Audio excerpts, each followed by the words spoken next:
Amen. Come on, are you really happy? Allez, You're one êtes-vous of them. vraiment heureux d'être l'un d'entre eux?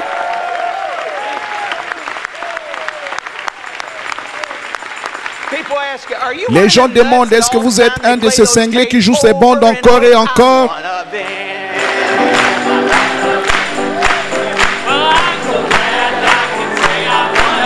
I'm one of them. I'm so glad that I can say I'm one of them. I'm one of them. Yes, I'm one Oui, of je suis l'un d'entre eux. them. I press play. J'appuie sur play. One of them. Je suis l'un d'entre eux. Je suis heureux de dire je suis l'un d'entre eux. Amen.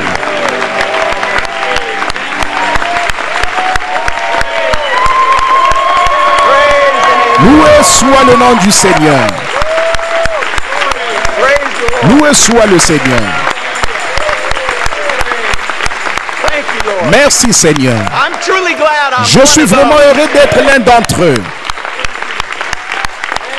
I'm one of them.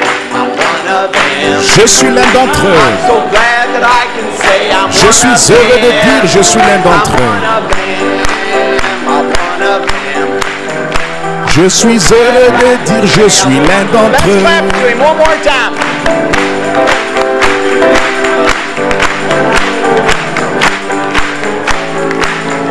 I think he's happy we're one of them.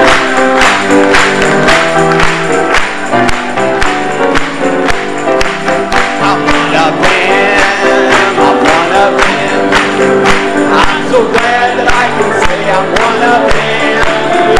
L'un d'entre eux, l'un d'entre eux. Je suis heureux de dire je suis l'un d'entre eux. Amen. Amen.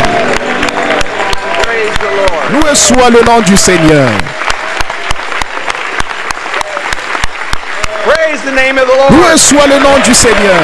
Praise the Lord. Loué soit le Seigneur.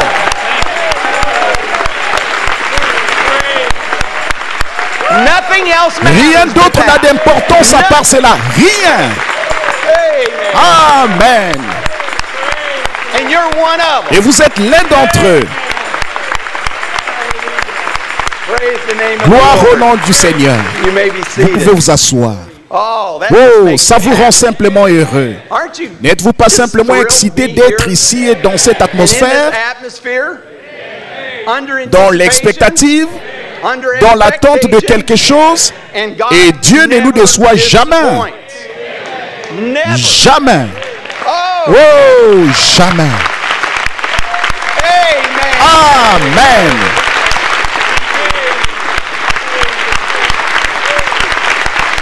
Praise the Lord. Loué soit le Seigneur. Praise the name of the Loué Lord. soit You le may nom be du Seigneur. Vous seated. pouvez vous asseoir. That just gets you Cela vous excited. excite réellement. Goodness. Bonté. I know it seems like Je I sais say qu'il that semble every que je time, le but I dis get chaque pretty fois, mais je excited deviens every assez time I excité get chaque fois que je before viens you, devant get vous, around this de atmosphere, me trouver dans and cette be around the atmosphère bride et of être avec, Jesus Christ, avec the l'épouse de elected, Jésus-Christ, chosen, l'élu, predestinated celle qu'il a one. prédestinée. Comment ne How pas can être you excité, not be so heureux excited dans and l'expectative? happy and under anticipation? Because Parce it que just ça could pourrait happen. se This would be produire, the parce que right c'est l'atmosphère atmosphere it could correcte happen pour in. que ça se produise ici. You know, you Vous get all savez, the bride vous together avez in l'épouse one place, réunie dans one un mind, endroit one d'une même accord. pensée, d'un même Something's accord. gonna Quelque take chose va place. se produire. We know Nous something's savons gonna que take quelque place chose va se today. produire We know aujourd'hui, that. nous le savons. Amen. Amen. I'd like to welcome you to a J'aimerais vous church souhaiter la where bienvenue à une église où nous croyons et enseignons un peu différemment than a lot of other de churches beaucoup out d'autres there. églises au dehors. Beaucoup de pasteurs et autres enseignent un peu différemment de nous. Ils disent que vous pouvez écouter le message n'importe quand, mais pas dans But l'église. not in church. But here we Mais believe ici, in nous teaching croyons the et message enseignons d'écouter all le the time. message tout le And in the temps church, et dans every time. l'église chaque fois.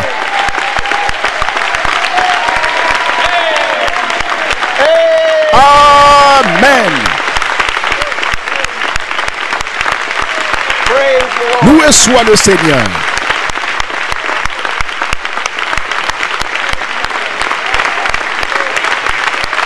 Praise the name of the Lord. Loué soit le nom du Seigneur. C'est réellement ce que nous croyons.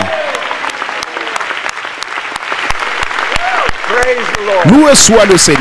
You may be Vous seated. pouvez vous asseoir. Isn't that wonderful? N'est-ce pas I'm so merveilleux? glad Je that suis we si do. heureux que We're nous gonna le hear all fassions. about that today. Nous allons entendre parler Oh, tout he's cela. just gonna Oh, il va reassure us, simplement the nous Holy rassurer que Spirit's le gonna tell Saint-Esprit us va who nous we dire are, qui nous sommes, what's happening, qu'est-ce qui se all passe, about toutes our nos caractéristiques et comment nous sommes identifiés. Praise the Lord. Gloire au The Lord Seigneur. give us a Le Seigneur nous a donné un wonderful merveilleux temps au camp Stillwater Stillwater camp cette année. All the camps. Tous les camps. Praise the Lord. Loué soit le Seigneur. Oui, Praise the Lord. loué soit le Seigneur.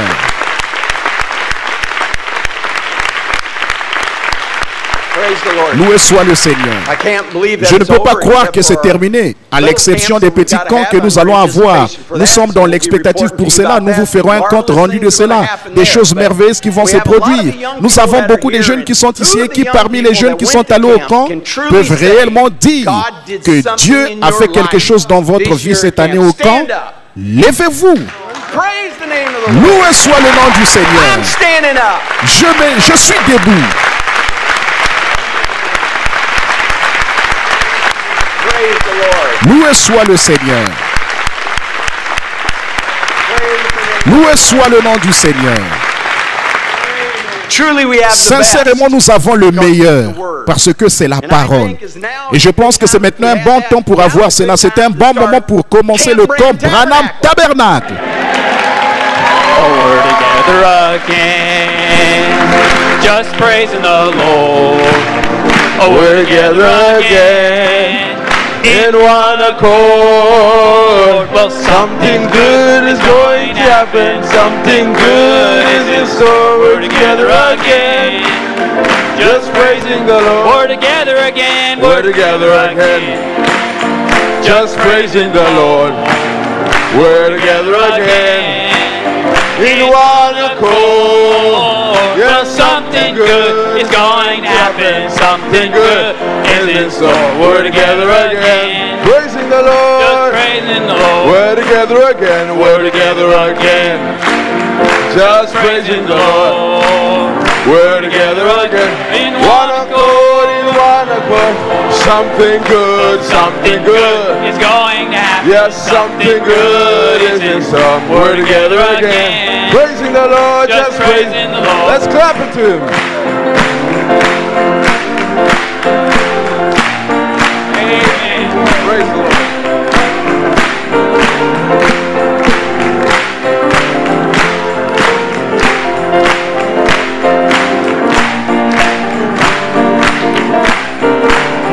Oh, victory, victory is mine. Oh, victory. Is mine. Yes, victory today is mine. I told Satan, I told Satan, You better to get thee behind. God, victory today is mine. Oh, victory, Yes, victory, is victory, mine. Oh, victory, is victory, mine. Yes, victory today is mine. Oh, and I told Satan You better to get thee behind. Oh, victory today is mine. Say happiness. Oh, happiness is mine. Yes. Yes, happiness is mine. Oh, happiness happiness today today is mine. I told Satan, Well, I told Satan you to better get thee behind. Oh, yes, happiness today is We're mine. happy people. Happiness. Oh, happiness is mine. Happiness. Yes, happiness is mine. Happiness. Oh, happiness today is mine. I told Satan, Oh, I told Satan you to better get thee behind. Oh, Happiness today is mine. the Holy Ghost. Yes, the Holy Ghost is mine. The promise. The Holy Ghost is mine. Oh, the Holy Ghost today is mine. I told Satan, I told Satan You better to get thee the behind. Holy Ghost. The Holy Ghost today is mine. Say the Holy Ghost. The Holy Ghost is The Holy mine. Ghost. The Holy Ghost is mine. Yes, the Holy Ghost today is mine. And I told Satan to better get thee behind. Oh, Oh, the Holy Ghost today is mine. The message The message is mine. Yes, the message Praise is the Lord. mine. Oh, The message today is mine. I told Satan, I told Satan to get me behind. Oh, Oh, the this message today this is message is mine. This message. Oh, this message is mine. Oh, Yes, this message is mine. Oh, This this message today is mine. I told Satan, But I told Satan You better to get thee behind. Oh, the this message today is is victory, victory, Because victory is mine. Oh, Yes, victory is mine. Yes, Oh, victory today is mine. And Oh, I told Satan to get thee behind. behind. Oh, Victory For the last time now. today is victory, oh, victory. Oh, victory is mine. Yes, victory is mine. Oh, Oh, yes, victory today is mine. And And I told Satan, you get thee behind. for Victory today is mine. Hallelujah. Glory to God.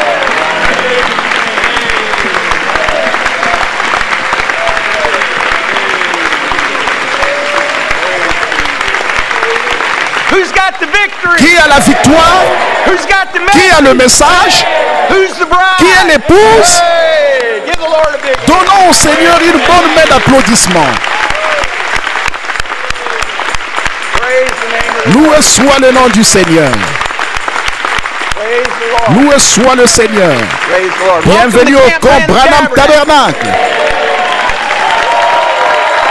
where we gotta stay où all nous devons week. passer toute la semaine.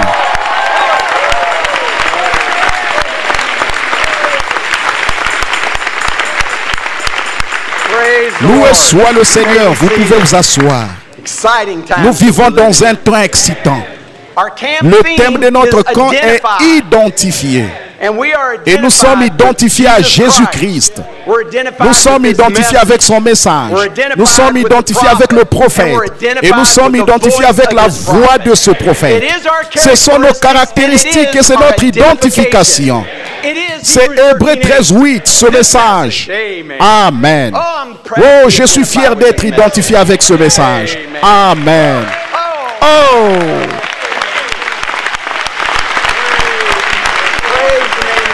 loué soit le nom du Seigneur. Loué soit le Seigneur.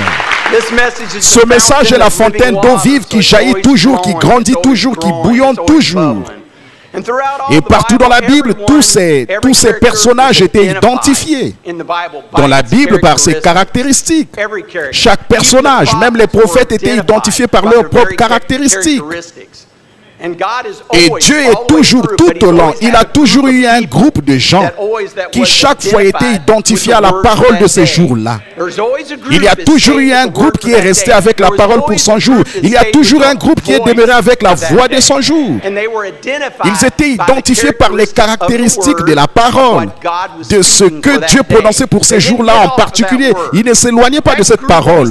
Ces groupes demeuraient toujours avec ces prophètes. Ils restaient avec la voix. Et nous sommes ces groupes aujourd'hui. Loué soit le Seigneur. Amen. Loué soit le Seigneur.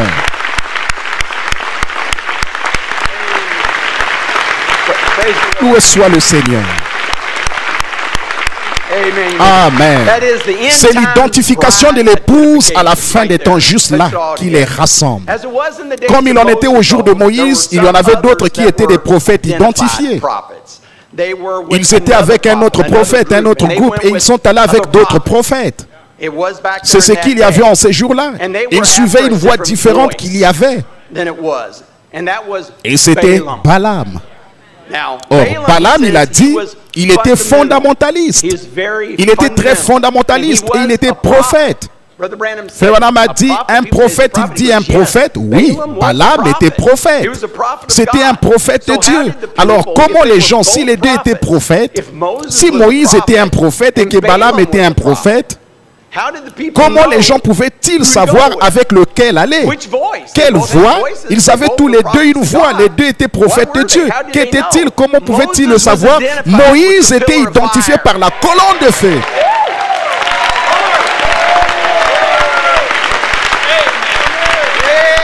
Amen.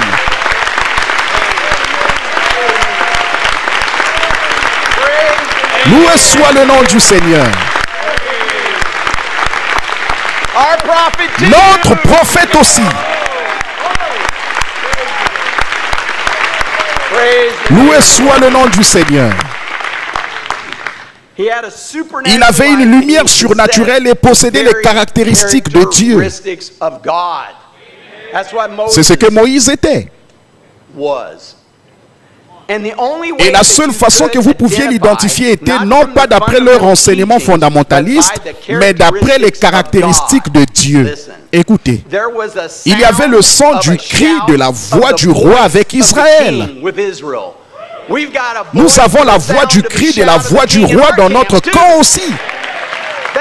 C'est comme ça que vous pouvez faire la différence. Amen. Loué soit le nom du Seigneur. Loué soit le Seigneur. Loué soit le Seigneur. Vous pouvez vous asseoir. C'est comme ça qu'ils peuvent le dire par le cri de la voix du roi. C'est aussi nous. Nous avons cette même voix. Restez toujours attachés à la voix. Et cette fois-ci, c'est à la fin des temps. Et cela nous ramène toujours à une seule chose, une voix. Une voix. Il y a aussi un autre esprit qui agissait en ces jours-là en dehors de Balaam. Et en ces jours-ci, c'est le même esprit. Frère Branham dit que ces esprits ne meurent jamais. Il dit qu'ils continuent d'agir et continuent d'agir. Ils vont simplement dans des personnes différentes. C'est la même chose qui arrive avec les prophètes. Il dit, vous pouvez faire taire ce prophète, mais vous ne pouvez jamais faire taire cette voix. Ce message continuera sa course encore et encore. Et cet esprit, si c'était possible, il dit qu'en ce temps de la fin, il a dit, cet esprit allait être si près. Si près. Il a dit, c'était possible. Si c'était possible, il séduirait les élus même de Dieu. Nous savons tous cela, amen. Jésus a dit que les deux esprits dans les derniers jours seraient si rapprochés au point de séduire les élus même si c'était possible. Des gens religieux, maintenant rappelez-vous. Or, il n'y a rien dans ces vieux formalismes froids qu'on appelle dénomination. En dehors, ils n'ont que l'apparence de la piété, vous voyez. Mais ces deux esprits, de réels esprits, allaient être si rapprochés au point de séduire les élus mêmes. Comment ils devraient marcher côte à côte dans les derniers jours? Côte à côte, c'est parallèle. C'est des vrais côte à côte. Ainsi, pour œuvrer côte à côte, il leur faudrait proclamer ce message. Proclamer ce messager. Proclamer que ceci est la voix de Dieu. C'est très rapproché. Mais ça ne séduirait pas les élus, l'épouse, parce que nous collons à l'original. Amen. Loué soit le nom du Seigneur. Loué soit le nom du Seigneur. Loué soit le Seigneur, vous pouvez vous asseoir. Comment voudriez-vous vous risquer avec quelque chose d'autre? Ça doit s'aligner avec ce message. Vous devez écouter cette voix. Il n'y a pas moyen de le faire d'une autre façon. Or, cet esprit de Balaam, il a dit, représenter les dénominations. C'est ce que Frère Branham a dit. Balaam était les dénominations. Mais il y avait un autre esprit qui était dans le camp. Il dit, ils étaient dans le camp même, eux-mêmes. Et nous savons, il dit, c'était Corée et Dathan. Il dit, ils étaient dans le camp parallèle, côte à côte. Ils ont dit, Moïse, tu penses que tu es le seul qui soit saint dans ce camp? Il dit, il y a d'autres hommes saints aussi. Il y en a d'autres qui ont des choses à dire. Ils ont quelque chose, ils sont oints, ils ont une onction sur eux. Ils ont quelque chose à présenter aux gens, ils ont quelque chose à dire. Nous allons former notre propre groupe. Nous allons venir avec quelque chose de différent parce que nous le croyons de cette façon. Ils voulaient faire quoi? Faire taire la voix de Moïse avec leur voix à eux. It's in the days of the C'est au jour de la voix. they wanted Ils voices. voulaient des voix. We've got one voice. Nous avons une voix. So they, Ainsi, ils, amen, so they ainsi were ils étaient identified identifiés by their own par leurs characteristics. propres caractéristiques au jour de Moïse. They're identified Ils sont by identifiés their par own leurs propres characteristics caractéristiques today. aujourd'hui. I know that's going Je to sais get que a ça lot va of people déroger upset, beaucoup de but gens. if the shoe Mais si la fits, chaussure gotta vous wear it. va, vous devez la porter.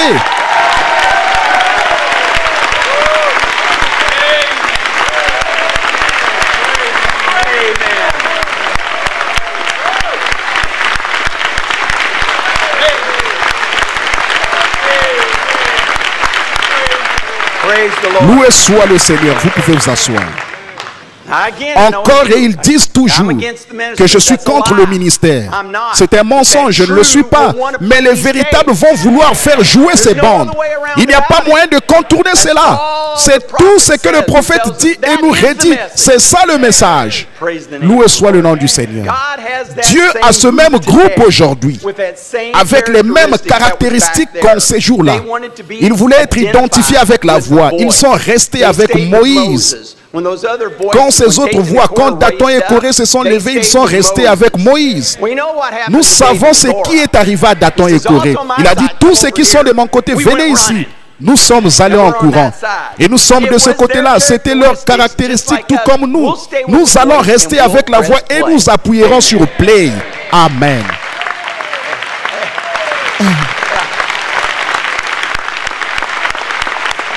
Praise the Lord. Loué soit le Seigneur. Praise the Lord. You may Loué soit le Seigneur, vous pouvez vous asseoir. Oh, Oh, ce message, it just il juste. Oh, ce n'est pas étonnant. no wonder. Oui. Yeah.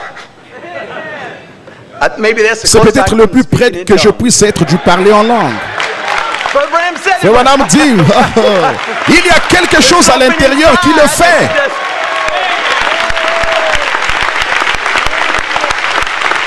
Praise the Lord. Loué soit le Seigneur, vous pouvez vous asseoir. I got news for you, J'ai des Dathan nouvelles and pour Korah. vous, Dathan et Corée. Brother Branham Frère prayed Branham a too. appuyé sur play lui aussi. Ain't that great? N'est-ce pas grand? He was Il était identified identifié with avec the une same église church. sur les bandes, Same as us. tout comme nous, 'Cause it's the parce same que c'est la church. même église. He pressed play. Il a appuyé You sur hear it? play. Voulez-vous l'entendre? Did you hear it again? Vous l'avez entendu, vous allez l'entendre And maintenant. you Et are vous here visiting qui with êtes en us, visite we'd ici, sure be glad to nous have you serions come certainement down heureux this que vous veniez dans afternoon l'après-midi at 2 à 2 heures demain après-midi.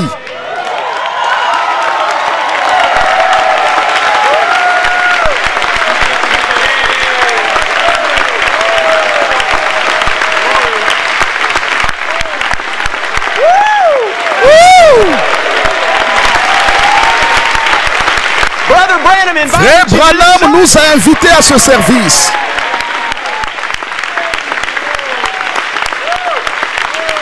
Praise the- Loué soit le nom. You may be seated. Vous pouvez vous asseoir. Amen. Amen. They're going to have a taste Ils vont service. avoir une réunion de bande. Wow. Waouh! And if you're not Et doing si vous n'avez anything, rien de particulier à faire, one il y aura of these un de ces messages messages that you've never que vous n'avez heard jamais entendu qui will sera be joué. played and have a prayer Et meeting. nous aurons une And we'll réunion de just prière expect et a nous nous good attendons à time de tomorrow bons moments afternoon at demain 2 après-midi à o'clock. 2 Tomorrow heures. afternoon Demain is the après-midi, il y service aura une here, réunion a taste ici, une service. réunion de bande.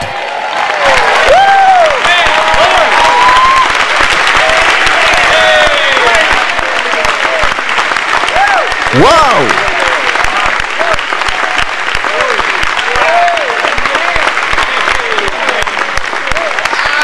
Waouh!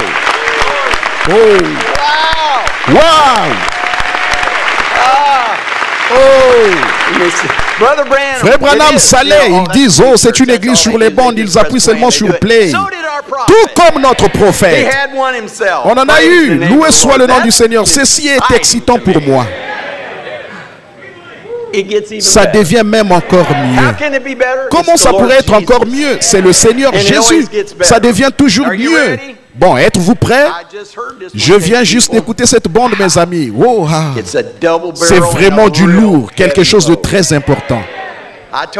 Je leur ai dit dans le bureau, j'ai une citation pour vous aujourd'hui. Oh, dis-moi quoi, dis-moi quoi. Non, non, non, non, non, non, non.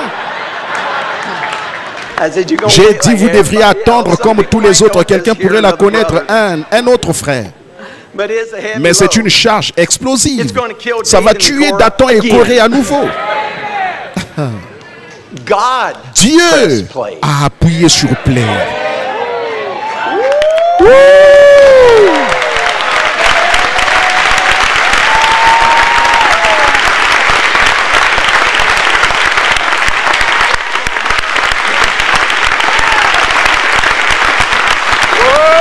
Wow!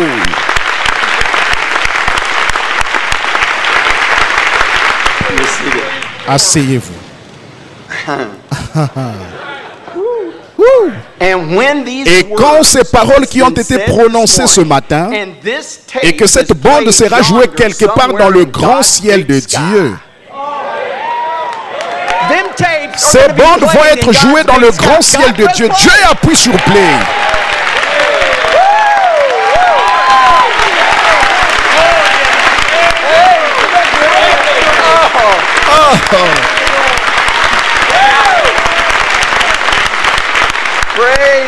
Loué soit le nom du Seigneur.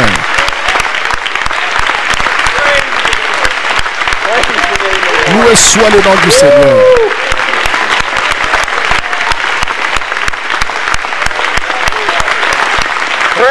Loué soit le nom du Seigneur. Vous pouvez vous asseoir. Eh bien, voilà Dathan. Comme c'est approprié au titre du message duquel cette citation est tirée. L'incrédulité n'arrête pas Dieu. Loué soit le nom du Seigneur. Si nous n'avions que les titres des bandes de Frère Branham, c'est tout ce que, parce que ce sont les paroles de Dieu. Réellement. Loué soit le nom du Seigneur. Jésus va s'identifier à nouveau avec nous aujourd'hui. Il va venir devant nous et s'identifier par ses caractéristiques. Il va nous prouver à nouveau non seulement qu'il est ici, avec nous dans ce bâtiment, mais qu'il est en nous. Il va le prouver par sa parole aujourd'hui que nous allons entendre. Elohim, le même qui a visité Abraham ce jour-là, le même qui a mangé le gâteau et le veau et est arrivé vers 11 heures en passant, je ne sais pas s'il est dans la Bible, mais nous le savons si c'était 11 heures dans l'après-midi. L'épouse le sait, qu'il s'est présenté et s'est identifié à Abraham par ses caractéristiques. Il s'est identifié en tant qu'homme dans la chair humaine. Ainsi aujourd'hui, il va s'identifier en tant que Dieu dans la chair humaine, le Fils de l'homme se révélant aux gens. Et vous êtes Dieu dans la chair en ces jours-ci. Amen. Loué soit le nom du Seigneur. Loué soit le nom du Seigneur. L'épouse est heureuse de cela. Vous pouvez vous asseoir. Ainsi, quelles sont nos caractéristiques, Église? Nous sommes unis autour de cette parole, assis ensemble dans les lieux célestes, en présence de la colonne de feu, pour écouter la voix de Dieu identifiée, confirmée, manifestée. C'est notre caractéristique pour aujourd'hui. Amen. Vous croyez cela? Lèvons-nous tous. Loué soit le nom du Seigneur. Êtes-vous heureux de ce message? Êtes-vous heureux d'être identifié à ce message? C'est notre caractéristique. Nous sommes identifiés avec le monde ou identifiés à l'intérieur de ce message. Une église sur les bandes. Oh, loué soit le nom du Seigneur. Certains disent que c'est une chose mauvaise. Vous le savez. C'est comme une chose mauvaise, une chose maudite. C'est juste une église sur les bandes. Ils veulent dire que certains sont des prédicateurs paresseux. C'est incroyable. Pour nous, c'est la vie éternelle. C'est la vie. C'est la véritable révélation de ce que Dieu a fait en ces temps de la fin. Seule cette voix peut faire cela. Seulement ce message. On ne se promène pas en cherchant des citations pour voir ce que Frère Branham dit sur le fait de jouer les bandes. C'est sur chaque bande qu'il le dit. Nous n'avons pas besoin de chercher, il le dit. C'est la parole. Et combien je suis fier et reconnaissant d'être identifié aujourd'hui avec ce message et avec un groupe de croyants ici et ceux à l'écoute autour du monde qui ont cette même révélation, qui croient, peu importe ce que M. Sceptique et les autres disent, vous devez avoir autre chose. Nous n'avons besoin de rien d'autre. Nous n'avons besoin que de la voix de Dieu. Tout ce que nous avons besoin se trouve là. Dieu a véritablement ordonné des hommes, prédicateurs, enseignants, prophètes, apôtres. C'est vrai.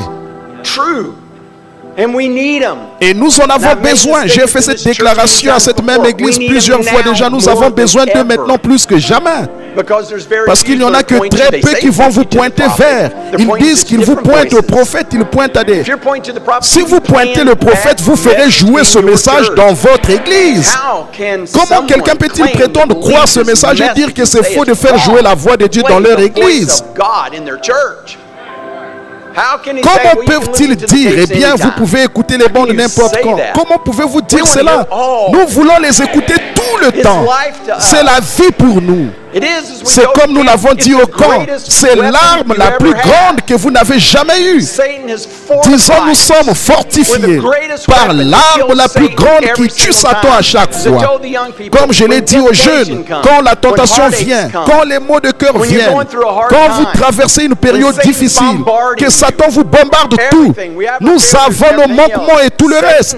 Disons, vous êtes fortifiés par l'arme la plus grande du monde dans votre corps.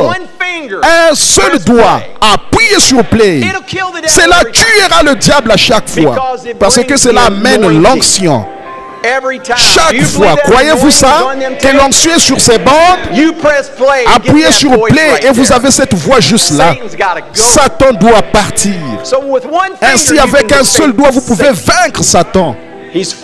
Il nous a fortifiés avec cette parole et ce message. Et aujourd'hui, il va s'identifier à vous, comme je l'ai dit, par ses propres caractéristiques. Aujourd'hui, chaque personne dans ce bâtiment, chaque personne va être guérie.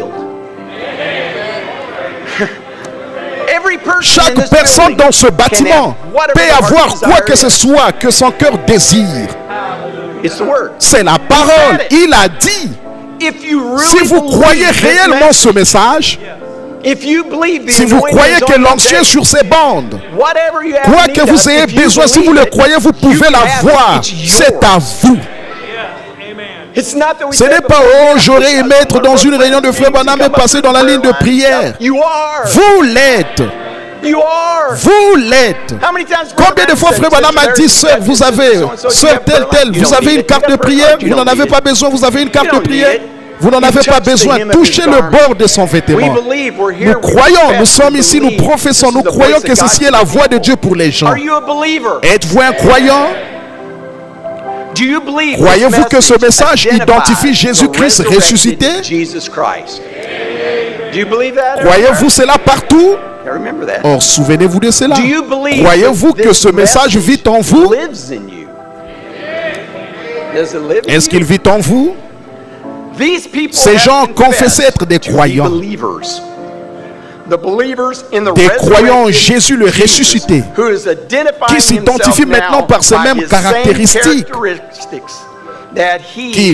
qu'il avait quand il était ici sur terre, rendant les Écritures effectivement vraies, qu'il est le même hier, aujourd'hui et pour toujours. Seigneur Jésus, avec ces croyants, avec leurs mains les uns sur les autres, en présence divine du Fils de Dieu ressuscité, identifié, qui est fait chair parmi nous à nouveau ce soir dans la chair de ses croyants. J'ordonne à tout esprit, à toute maladie, à chaque infirmité de quitter ces gens. Loué soit le Seigneur.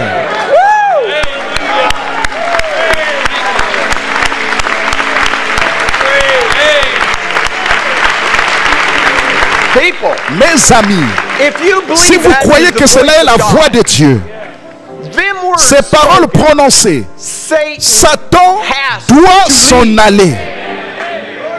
Or, vous pouvez en douter quand vous allez sortir. Mais le temps que vous êtes ici, c'est parti. Satan ne peut pas rester en présence de la parole. C'est impossible.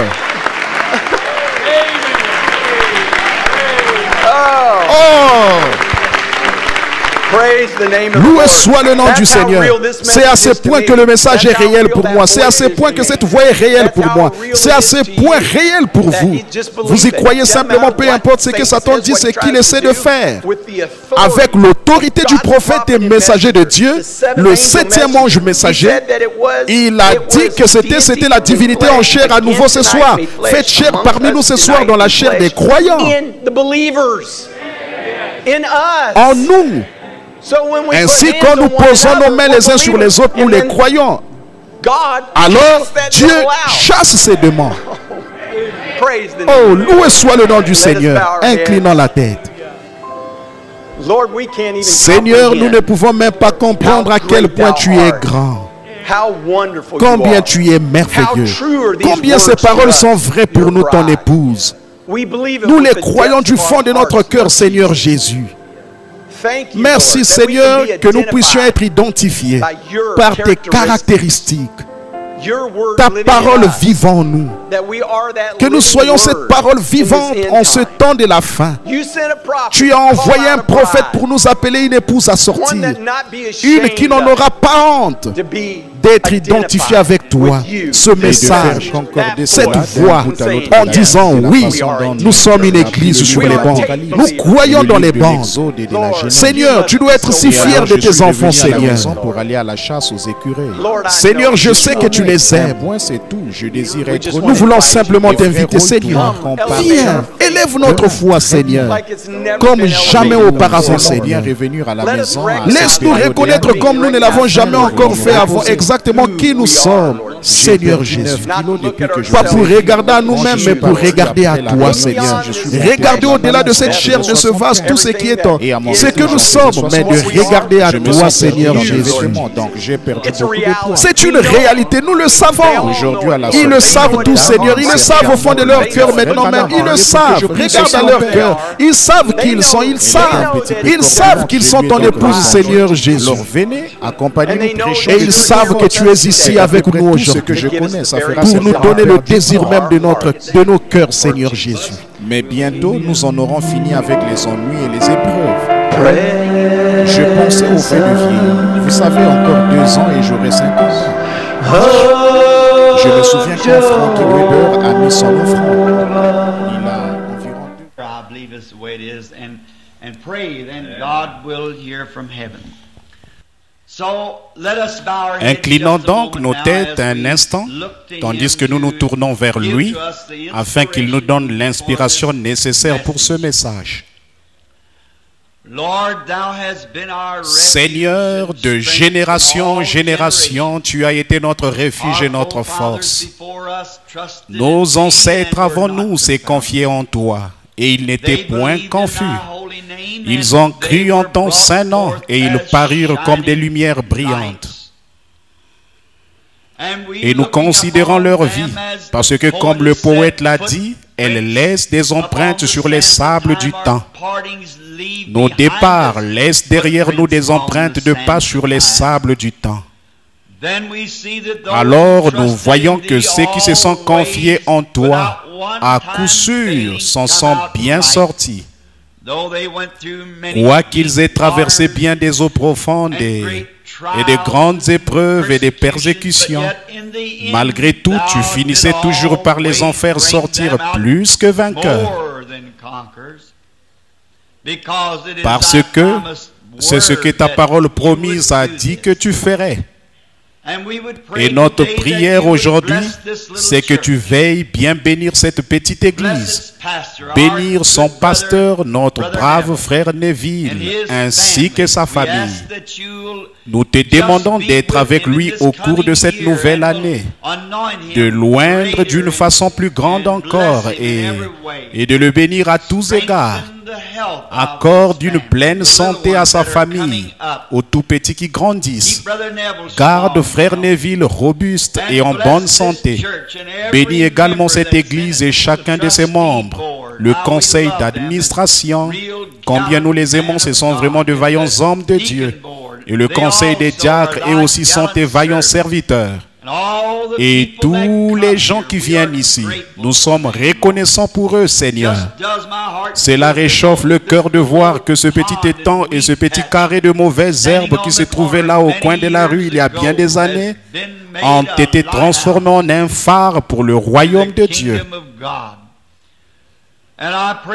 Et je prie au Dieu qu'il reste debout jusqu'à ce que Jésus revienne.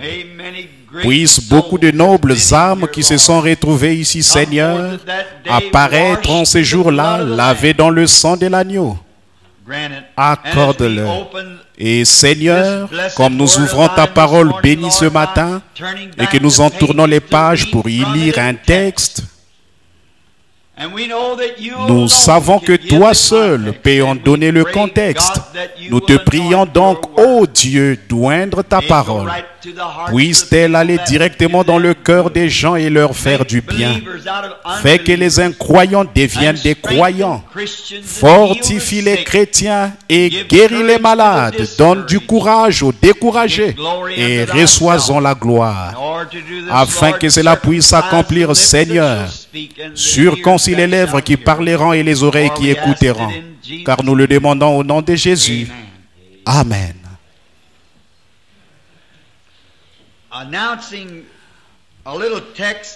Voici un petit sujet que j'ai à cœur depuis dimanche dernier. Je parlais des mages venus pour voir Jésus et de l'étoile qu'ils ont suivi depuis l'Orient.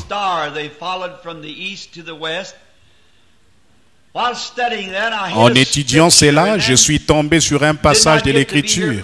Et comme je n'ai pas pu y être ici la veille de Noël à cause d'un service dans une prison, j'ai pensé parler aujourd'hui du sujet suivant. Pourquoi la petite Bethléem? Et je désire lire dans le livre du prophète Michée, l'un des petits prophètes, le verset 2 du chapitre 5. Nous y lisons ceci. Et toi, Bethléem Ephrata, petite entre les milliers de Juda, mais de toi sortira pour moi celui qui dominera. Celui qui dominera sur Israël et dont l'origine remonte aux temps anciens, au jour de l'éternité. Il y avait une tache sur le verset, voilà pourquoi je n'arrivais pas à déchiffrer ce mot.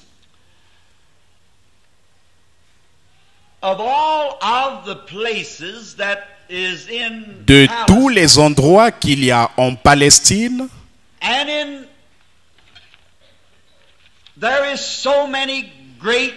alors qu'il y a tant de grandes villes tout autour,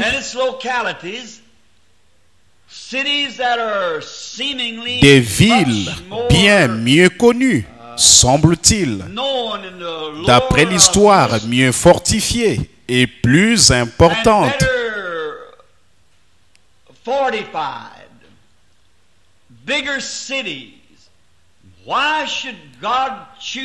Pourquoi Dieu choisirait-il la petite Bethléem pour y faire naître son fils? Beaucoup sont plus importantes. Par exemple, le lieu historique de Jérusalem, la fière Jérusalem, la grande capitale, l'une des plus grandes villes de Palestine. Nous nous demandons alors pourquoi Dieu choisirait la toute petite ville de Bethléem comme lieu de naissance pour son fils. Mais comme les Écritures l'ont déclaré, ce que Dieu a résolu s'accomplira. Et si Dieu n'avait pas déterminé d'avance qu'il en serait ainsi, jamais il n'en aurait été ainsi. Et l'Écriture dit aussi au chapitre 15 des Actes que rien n'arrive par hasard. Dieu savait tout. Ce n'est pas simplement arrivé comme cela par hasard. C'est que Dieu l'a fait arriver ainsi. Et puis nous, avec notre petite intelligence limitée, nous nous mettons à réfléchir. Pourquoi le grand roi du ciel choisirait-il un petit endroit comme celui-là, au lieu de la capitale, au lieu de... Il y avait même bien des endroits dont le passé spirituel était supérieur à celui de Bethléem. Certains endroits comme par exemple Silo. Silo était un ancien lieu d'adoration pour Israël. Chaque année, tous venaient à cet endroit important où se trouvait l'arche de l'Éternel. On pourrait donc se demander pourquoi il ne pourrait pas naître à Silo. Il y avait encore Gilgal, un autre lieu spirituel, un important lieu d'adoration. Alors, pourquoi Dieu ne l'a-t-il pas laissé naître à Gilgal? Il y en avait un autre appelé Sion. Sion sur le sommet de la montagne. Et alors, nous nous demandons pourquoi Jésus n'est pas né dans Sion, qui avait été reconnu historiquement comme un lieu où Dieu, d'âge en âge, avait béni son peuple. Il semble qu'il aurait peut-être pu choisir Sion, ou Gilgal, ou Silo, ou bien un des autres endroits illustres où il y avait eu de grandes bénédictions et de grands enseignements. Et il y avait d'autres villes célèbres, comme par exemple Hébron. C'était l'endroit où pouvait aller l'homme qui cherchait une ville de refuge, un lieu sûr. Ramoth en Galate était un autre de ces endroits de refuge où les gens pouvaient venir, ce qui en faisait un endroit fort approprié comme lieu de sa naissance.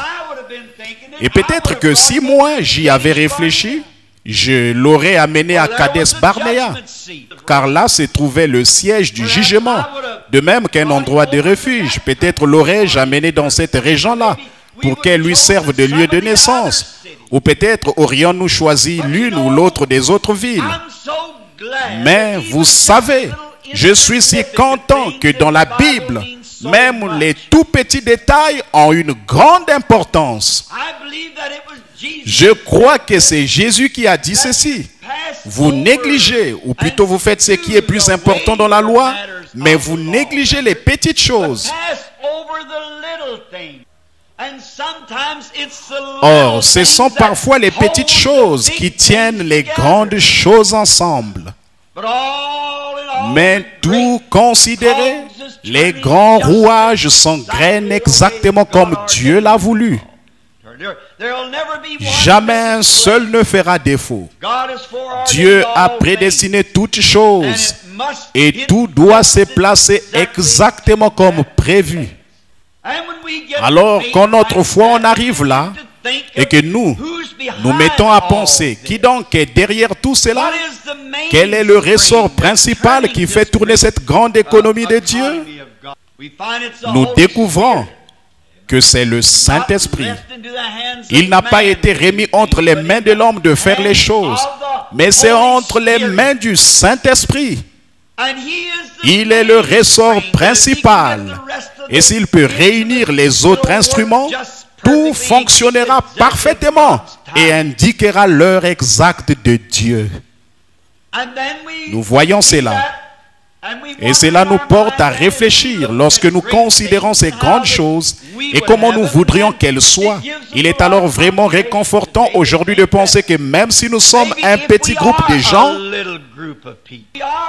même si nous sommes insignifiants aux yeux du monde et des plus grandes églises dénominationnelles, parfois Dieu utilise ces petites choses simples. Malgré tout, car il est aussi écrit dans les Écritures, ne crains point petit troupeau, car votre Père a trouvé bon de vous donner le royaume. Quel réconfort pour moi de savoir qu'aussi sûr que Jésus devait naître dans la petite Bethléem, de même, ce petit troupeau sera celui à qui le Père donnerait le royaume, parce que c'est écrit. Et que toute écriture est inspirée et que les écritures ne peuvent être anéanties. Elles doivent s'accomplir. Nous avons donc l'espoir de savoir que c'est un petit troupeau qui recevra le royaume. Un fidèle petit troupeau de croyants. J'espère être l'un de ces troupeaux, ou être dans ce petit troupeau, devrais-je dire. Et puis nous connaissons l'histoire. La plupart d'entre nous sommes au courant du récit décrivant l'entrée d'Israël en Palestine par une promesse de Dieu.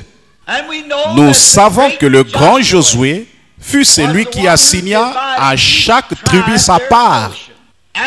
Et alors, certainement que si nous avions le temps de rester sur ce sujet d'ici à 6 heures ce soir, et d'examiner ces choses dans l'ordre pour en faire ressortir toute la signification, mais cela nous est impossible, car nous n'avons que 30 ou 40 minutes. Nous ne pourrons donc toucher que les points principaux, espérant que le Saint-Esprit placera pour vous qui lisez la Bible le reste dans votre cœur au fur et à mesure que nous avançons. Saviez-vous que ces portions telles que Josué les a assignées, là en Palestine, ont été données par inspiration?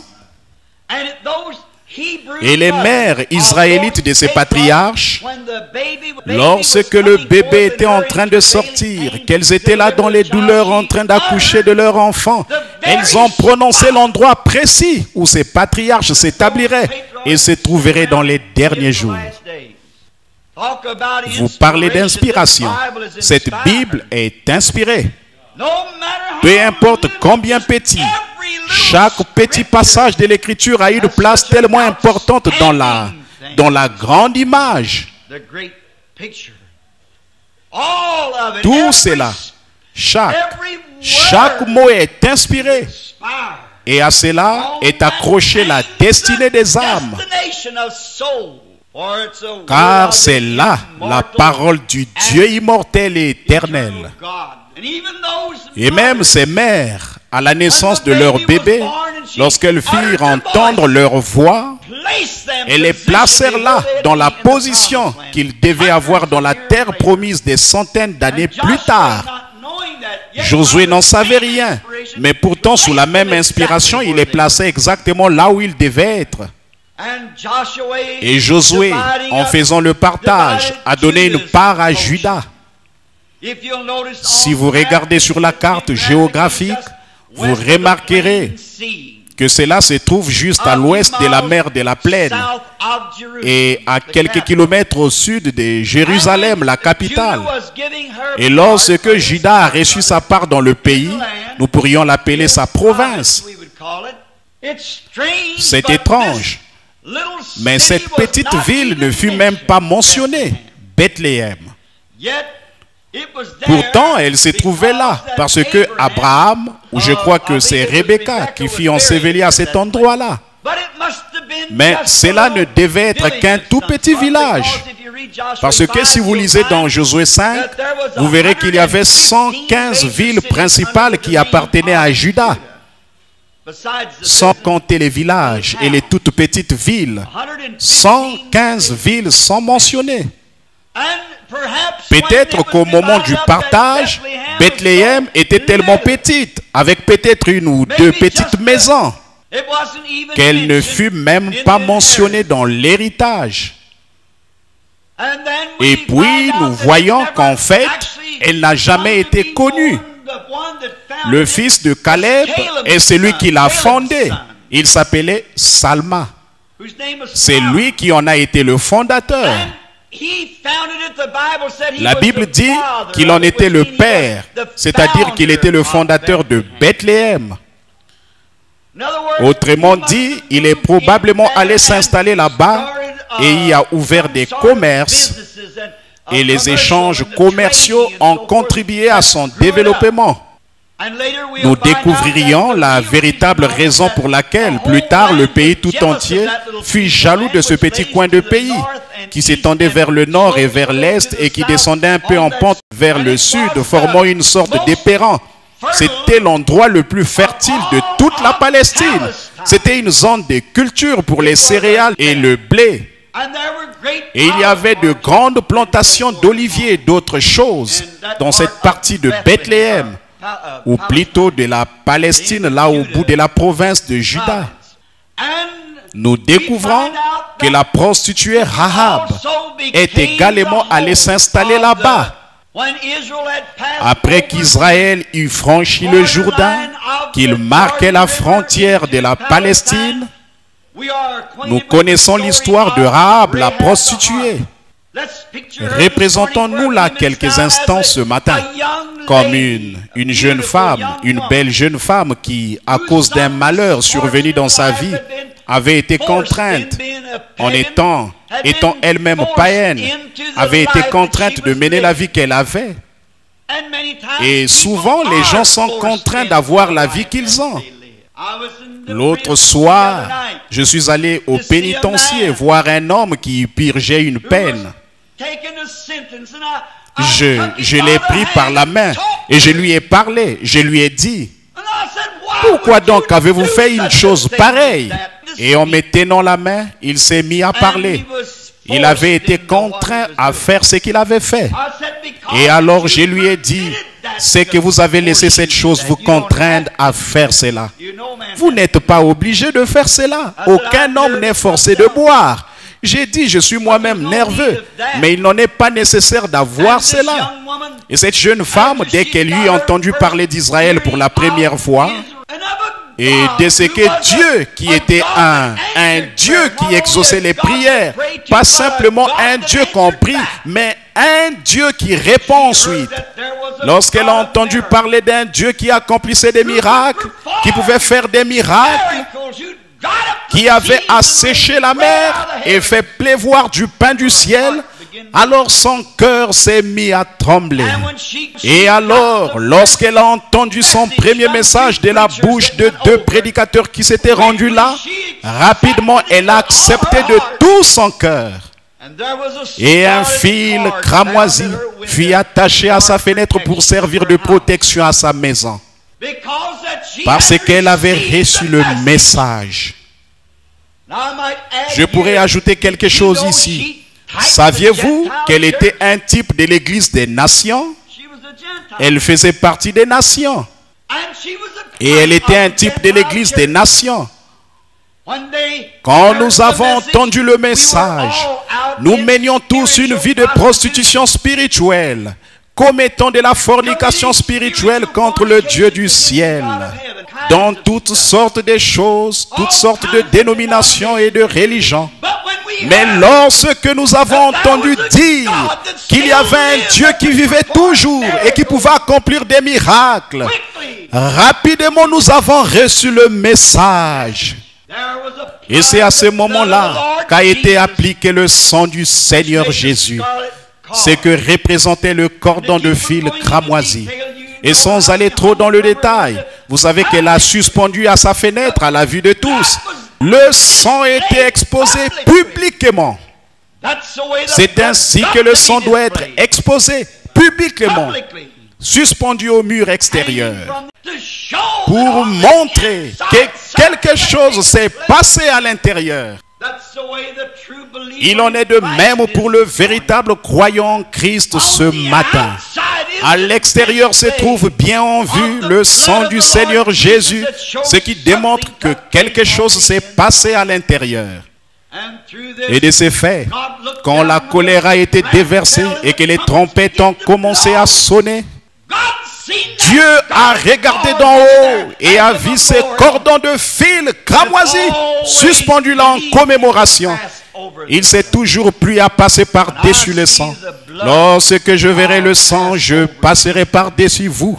Il a vu. Et au moment de la secousse, lorsque le Saint-Esprit a fait gronder la terre et couler ses murs d'environ 6 mètres d'épaisseur, pas une seule pierre n'est tombée de l'endroit où était attaché ce fil. Cela montre la protection d'un Dieu véritable vis-à-vis d'un croyant véritable. Peu importe dans quel état vous êtes, lorsqu'il vous trouve, vous n'avez qu'à accepter ce cordon cramoisi. Il est tissé au travers de la Bible. Nous voyons ensuite qu'après avoir été recueillie, comme si elle était une Israélite, elle est tombée amoureuse d'un homme qui était capitaine et un prince en Juda. Il était capitaine des armées israélites. Il s'appelait Salomon, comme le roi Salomon. Il était donc capitaine. Et elle eut une deal avec ce capitaine qui était prince de Juda. Et elle finit par l'épouser. Et lorsque la distribution des biens fut réglée pour les Israélites, son mari bien-aimé et elle s'établirent à Bethléem. Maintenant vous commencez à y voir clair, n'est-ce pas? Voyez-vous? Cela commence à s'éclaircir quand nous voyons qu'elle a vécu à Bethléem. Elle, une épouse des nations, unie à un juif. Pourquoi? Parce qu'elle a cru en un Dieu qui accomplissait des miracles. Regardez d'où elle est sortie. D'une maison malfamée. D'une maison de prostitution. Par sa conversion et par sa foi immuable en Dieu, elle est passée d'une maison de prostituée à une belle maison à Bethléem. Quelle différence! C'est ce qui se passe pour chacun d'entre nous. D'une maison d'incrédulité, de frustration, d'actes immoraux et tout, à une place, une position en Christ qui est des plus belles. Du ridicule au sublime. Voilà la différence que cela fait grâce à notre conversion. Et avez-vous remarqué qu'elle a épousé un prince de la maison de Juda, un capitaine? Ce capitaine représentait Christ, ce qui s'est choisi une épouse parmi les nations, passant de la place la plus basse à la principale et à la meilleure du pays. Nous démontrerons un peu plus loin au cours de notre message qu'il en a été ainsi et qu'il ne pouvait pas en être autrement. C'était là un type de l'église des nations. Et nous voyons qu'ils ont eu une jolie maison à Bethléem, étant donné que Salomon l'avait fondée et qu'elle allait devenir un endroit important avec ses bonnes terres fertiles. Quelle merveille lorsqu'on réalise que cette grande terre à blé allait devenir le centre mondial du pain. Et c'est vrai, ce n'est pas étonnant que Jésus ait dû naître là. C'est parce qu'il était le pain de vie. Toutes les nations venaient y chercher leur blé. Toutes les nations venaient y chercher leur grain. Car c'était là, à Bethléem, qu'il y avait toute cette terre fertile. Et même ce petit détail, vous voyez le fait de dire, oh, c'était la province du blé.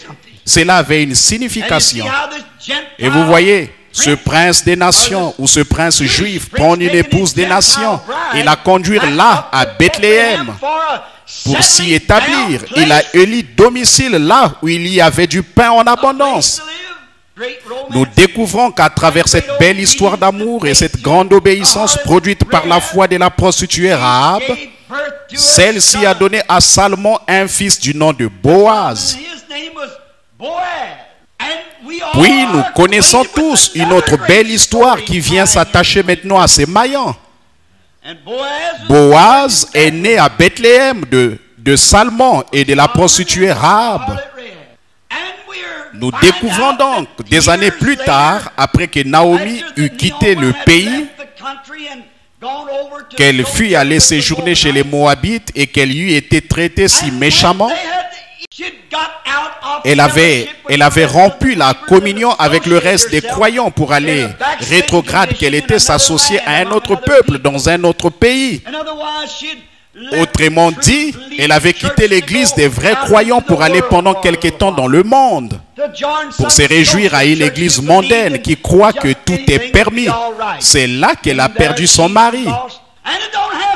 Et il n'est pas nécessaire qu'il s'agisse chaque fois d'une mort physique. Vous pourriez le perdre par une mort spirituelle ou perdre votre épouse ainsi. Vous ferez mieux de rester sur un bon terrain. Vous ferez mieux de rester là où vous savez que vous êtes couvert par le sang.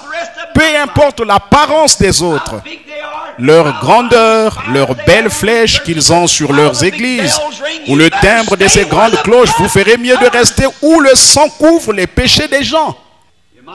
Sans quoi, vous pourriez vous perdre l'un l'autre. Et par-dessus tout, vous pourriez perdre le Seigneur Jésus et être exclu. Nous voyons ensuite qu'après ses fils s'en furent allés et les avait perdus tous les deux. Elle est entrée parce qu'il n'y avait pas d'esprit de réveil dans la ville à ce moment-là. Oh, combien j'aimerais m'arrêter ici quelques minutes. Combien j'aimerais relever cela et vous montrer que peu importe combien d'églises ont rétrogradé, restez sous le sang. Voilà l'endroit où il faut demeurer.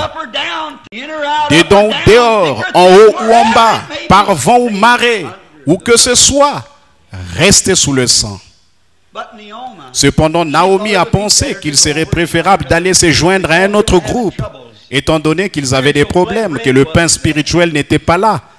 Mais Dieu le redonnera. Je redonnerai, dit l'Éternel. Restez dans le champ d'où il provient. Ainsi, nous voyons qu'elle a commencé à avoir un grand désir de rentrer après avoir appris qu'un grand réveil avait commencé. Et vous remarquerez que Naomi est retournée pendant la saison des orges, comme la Bible dit, juste au temps de la moisson. En d'autres termes, alors qu'un grand réveil battait son plein. Si on l'applique spirituellement, elle est retournée précisément en cette saison-là. Il ne lui restait rien, elle n'avait plus rien. Et Orpa, l'épouse de l'un de ses fils, s'est mise à considérer tout ce qu'elle devait sacrifier. Elle représentait l'église moderne. Si je vais là-bas, je devrais me séparer de mes danses. Je devrais abandonner mes moments de plaisir et mes réunions mondaines. Alors elle plaira, embrassa sa belle-mère et s'en retourna. Mais voici une belle image.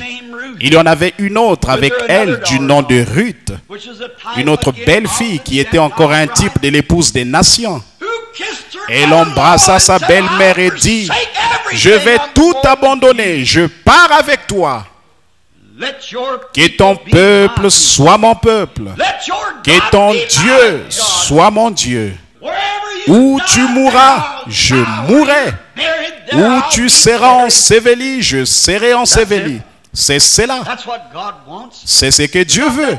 Non pas aller jusqu'à la frontière, faire la moitié du chemin. Il doit s'agir d'un abandon absolu et total au royaume de Dieu. Elle l'embrassa. Et Naomi, pour la décourager, lui dit, tu ferais mieux de retourner vers ton peuple. Je suis âgée et il n'y a plus de fils en moi. La loi déclarait qu'elle devait attendre un fils. Elle dit, mais il n'y en a plus en moi. Et même si j'avais un mari et j'ai ensuite un fils, tu serais alors trop âgé pour l'épouser. Donc retourne vers ton peuple. Mais Ruth dit, je ne retournerai pas. Une foi enracinée, fondée, une foi parfaite était entrée dans le cœur de Ruth. Elle dit, je vais avec toi. Elle s'attacha à elle, elle se cramponna à elle, je serai là où toi tu seras. J'aime cela. Nous connaissons la suite de l'histoire. Nous savons que ce grand Boaz, qui était le maître de la moisson, s'occupait de la moisson à ce moment-là, et qu'il était un parent de Naomi. Et lorsqu'elle trouvait Ruth là, dans la petite moisson en train de glaner, chaque petit brin de paille qu'elle pouvait trouver qui avait encore des grains, elle le gardait car pour elle c'était la vie. Boaz étant le maître de la moisson, ordonna à ses moissonneurs d'en laisser tomber une poignée pour elle de temps en temps, ce qu'elle ramassa avec joie. Ce jour-là, elle bâtit ce qu'elle avait glané et en récupéra un grand tablier tout plein. Et lorsque Boaz sortit, lui le maître de la moisson, et qu'il regarda Ruth et vit sa fidélité, il tomba amoureux d'elle. Observez Boaz qui représentait Christ. Où se trouvait-il? À Bethléem. Où Ruth était-elle arrivée? À Bethléem. Où glanait-elle? À Bethléem. Pouvez-vous voir toute la portée spirituelle de ceci, le cadre dans lequel se déroule cette grande scène? Dieu connaissait tout cela depuis le début. Alors elle commença à interroger sa belle-mère sur ce qu'elle devait faire. Et finalement, Ruth épousa Boaz. Encore là, une femme des nations, mariée à un prince en Juda. Et elle s'établit et vécut à Bethléem. Oh, toi la petite Bethléem, n'es-tu pas la moindre des principales villes de Palestine? Mais il a plu à Dieu, dont la connaissance et l'origine remontent aux temps anciens, au commencement du faire naître son fils. Il sait tout et fait concourir toutes choses justes comme il faut. Ruth épousa donc Boaz là-bas. Et lorsque Ruth et Boaz se sont mariés, si nous avions le temps de nous attarder sur cette belle histoire, l'une des plus belles scènes d'amour de tous les âges, lorsque Ruth et Boaz se sont mariés, et vous rappelez-vous? Oh, arrêtons-nous juste une minute ici. C'est simplement trop bon pour nous laisser passer là. Ruth était une femme des nations. Elle n'avait pas d'héritage avec les Juifs. Tout comme nous, des nations, n'avions pas d'héritage. Naomi était donc celle qui, en fait, devait hériter. Mais puisqu'elle avait perdu tout ce qu'elle avait au début, que tous ses biens avaient été vendus aux enchères publiques, elle avait donc été excommuniée et elle était partie.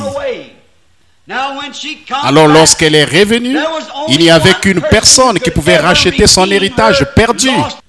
C'était le parent le plus proche d'elle. Boaz savait cela. Il devait donc trouver un moyen de s'approprier cette jeune fille des nations pour en faire son épouse. Et que lui a-t-il fallu faire? Il lui a fallu acheter tous les biens de Naomi afin d'obtenir Ruth, car celle-ci faisait partie des biens de Naomi. Et le seul homme qui pouvait racheter, c'était quelqu'un de la famille, un proche parent. C'était là la loi de la rédemption. Et le seul moyen pour Christ de racheter la possession d'Israël rétrograde, c'était d'en devenir un pagan. Et la seule façon pour Dieu de racheter la race humaine, c'était que Dieu lui-même devienne chair. Et Jésus était Dieu qui s'est fait parent de la race humaine. Il était Emmanuel, il est devenu parent.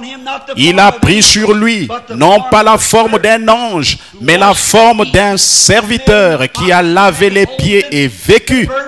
Et les renards avaient des tanières, les oiseaux du ciel avaient des nids, mais lui n'avait même pas un endroit où reposer sa tête. Il a mangé, il a bu, il a pleuré, il a ri tout comme les autres hommes. Et il était Dieu, non pas un prophète, il était Dieu. Mais il devait être parent afin de racheter la race humaine perdue. Voici donc Boaz dans ce grand type à Bethléem.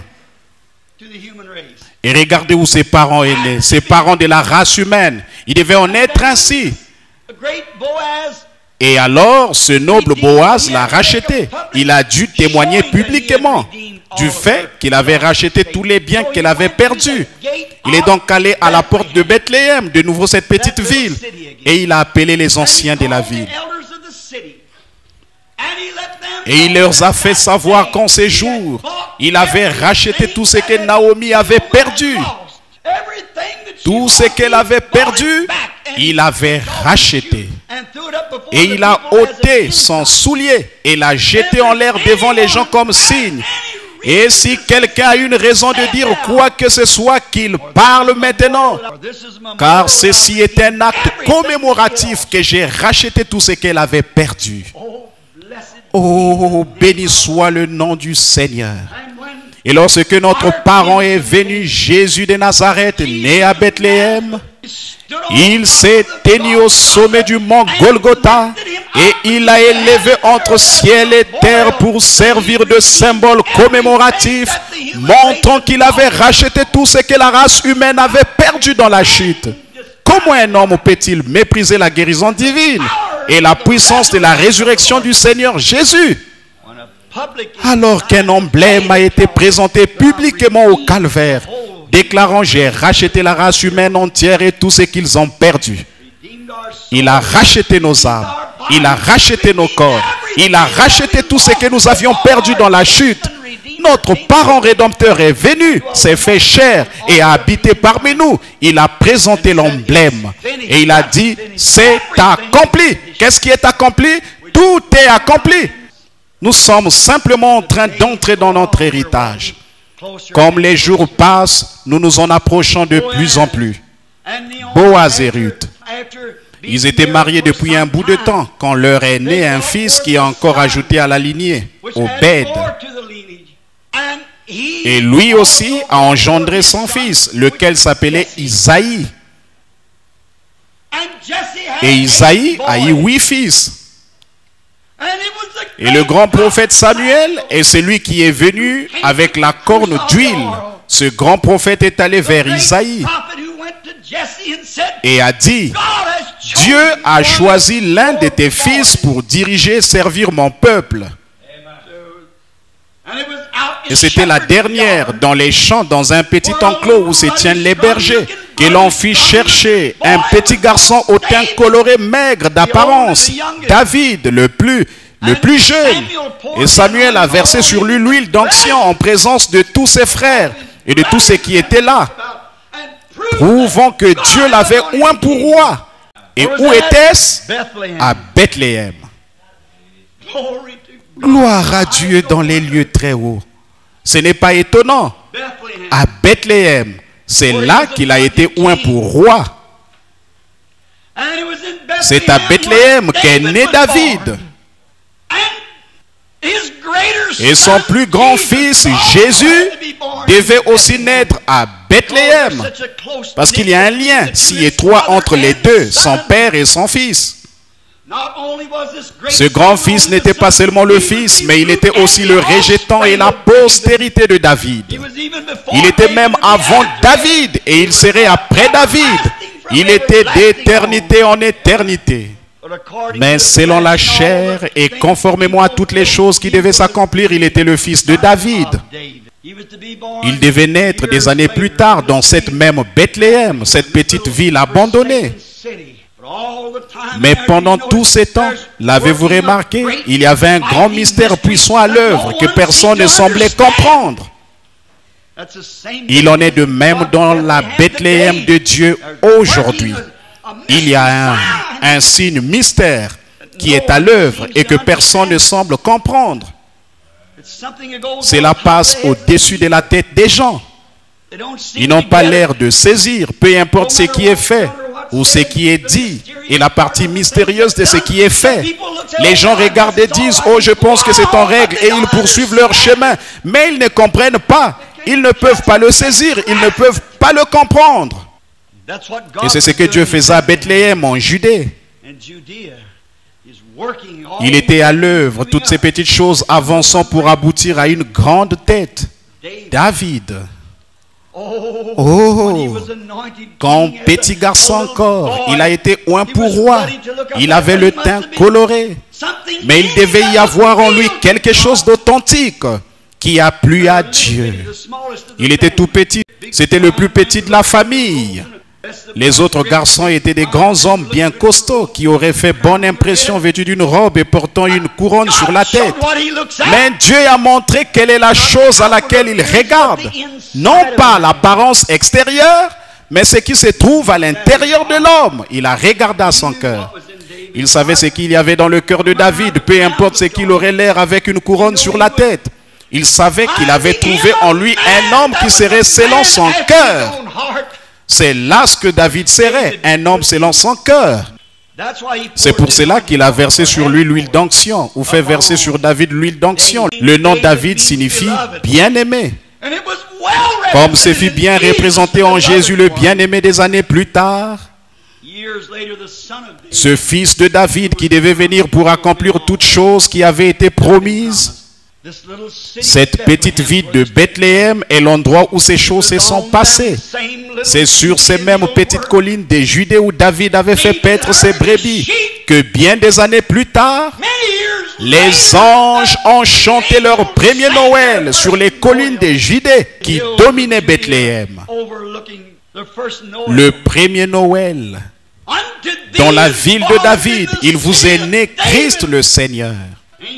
Quand pour la première fois, des anges ont apparu pour chanter, ils ne sont pas venus à Jérusalem, dans la grande église, pas plus qu'ils ne sont venus à Gilgal.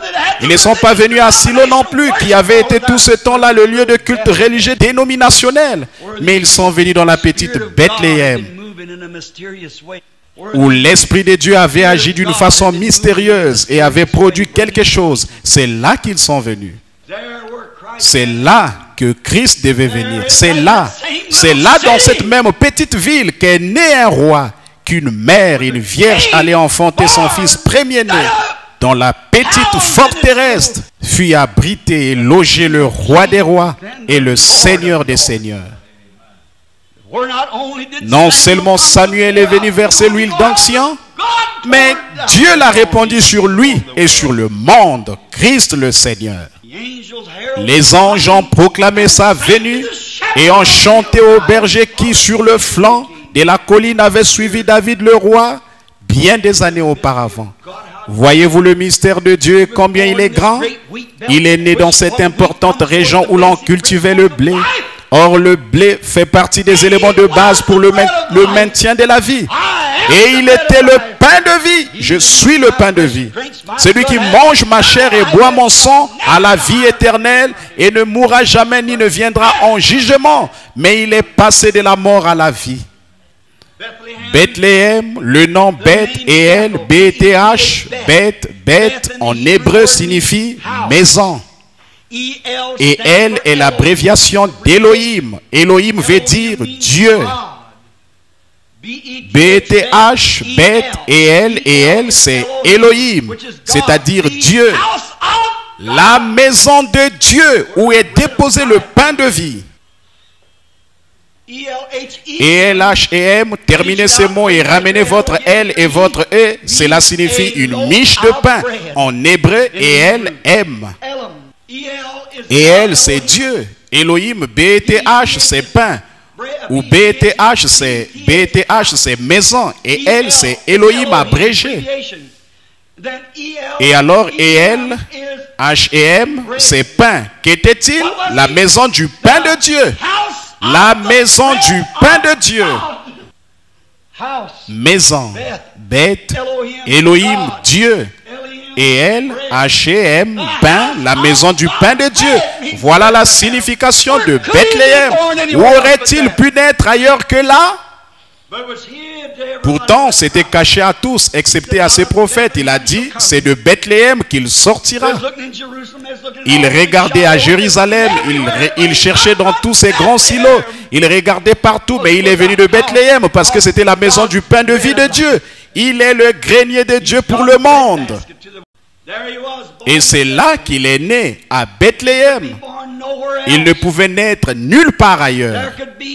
On pourrait relever bien des choses importantes que j'ai notées cette semaine en étudiant les différents aspects spirituels liés au fait qu'il devait naître à Bethléem.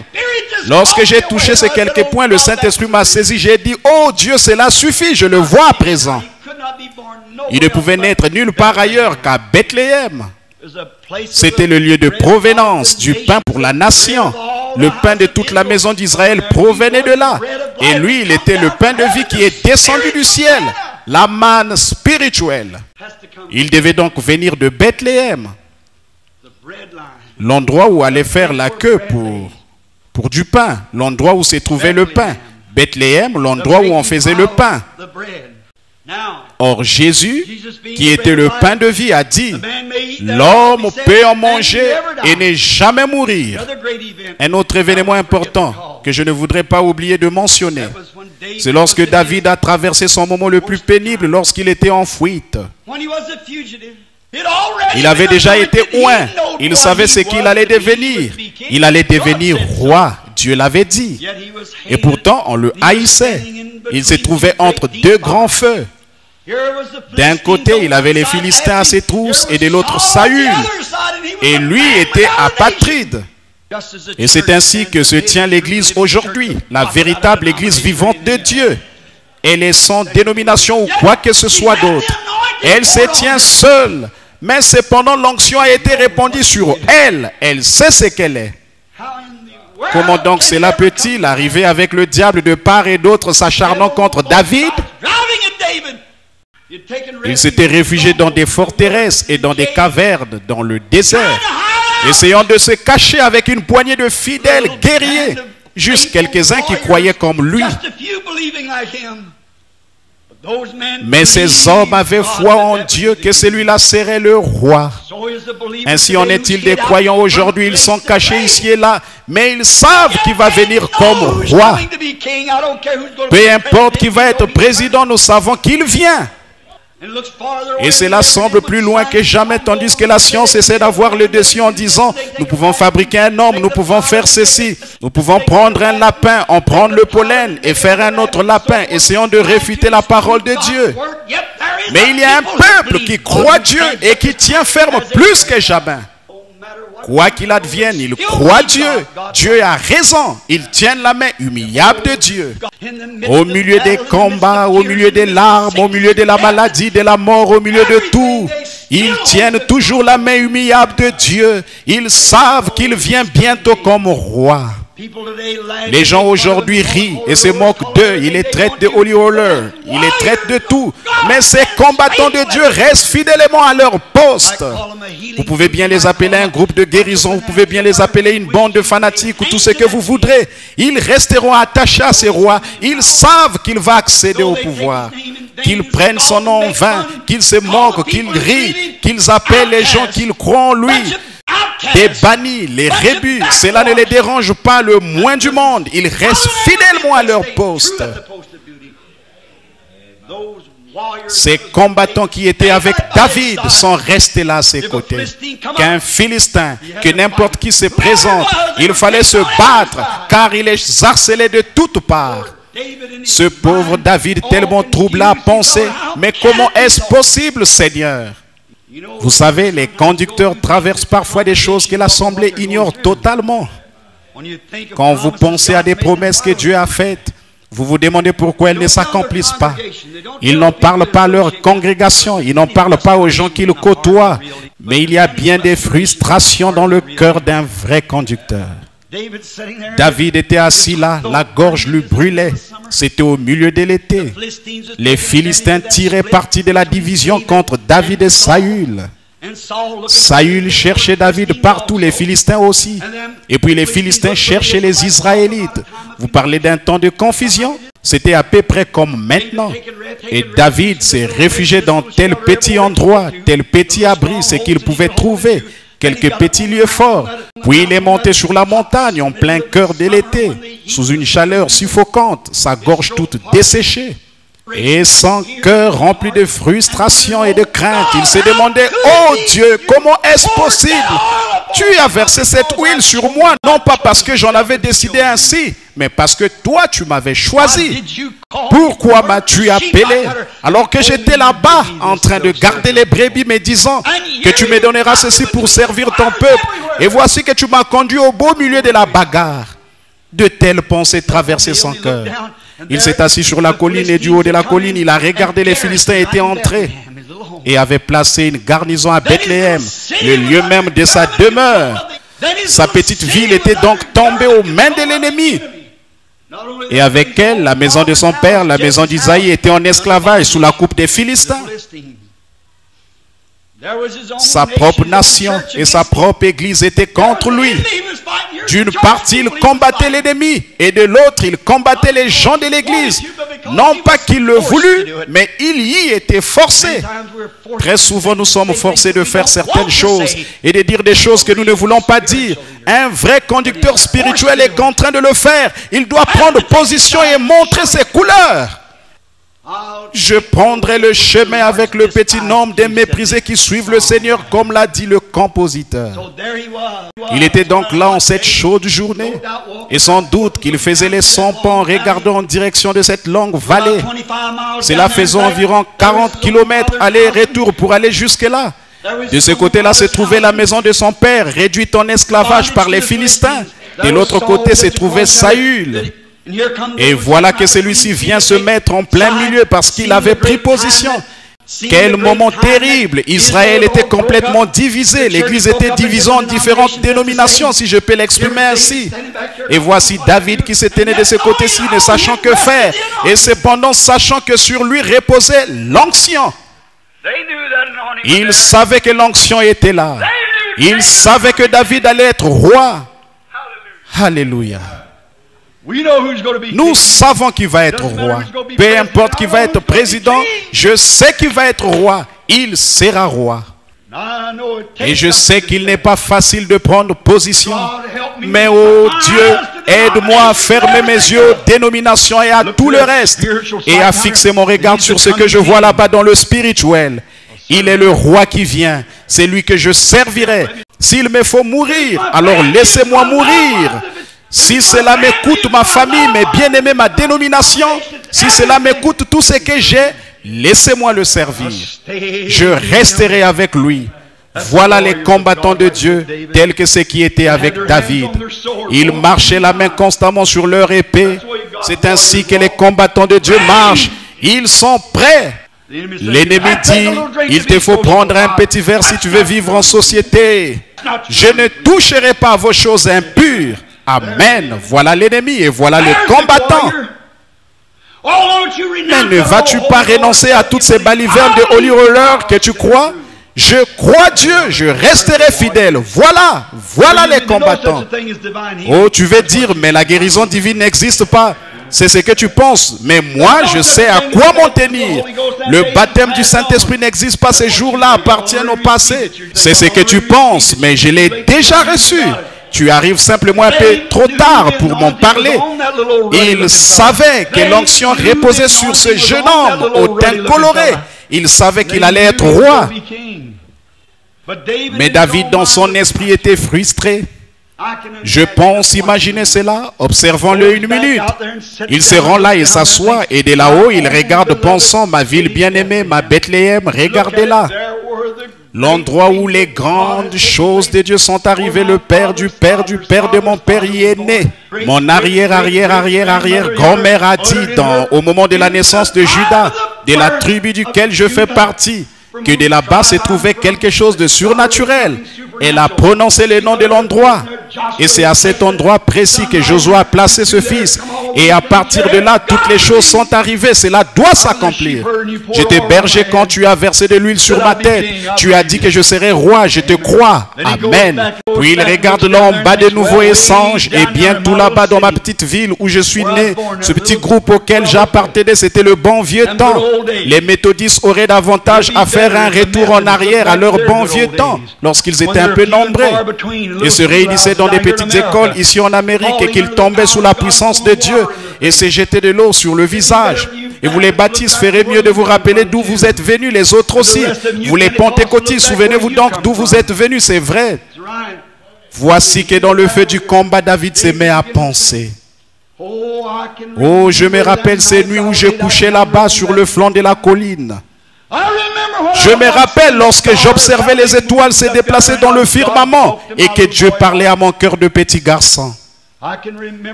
Et je me rappelle ces jours où je suis tellement entré dans l'esprit à contempler les nuages et les verts pâturages que poussé par l'esprit, j'ai chanté à plein gosier. L'Éternel est mon berger, je ne manquerai de rien. Quand je marche dans la vallée des ombres de la mort, je ne crains aucun mal, car tu es avec moi.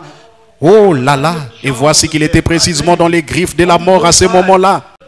Et des deux côtés. Et même quand je marche dans la vallée de l'ombre de la mort, ce bon vieux temps, quand l'Esprit était avec moi, quand Dieu était avec moi, que je chantais ses louanges et jouissais de sa présence. Je me souviens de la fois où un lion est venu un matin et s'est emparé de l'une de mes brebis.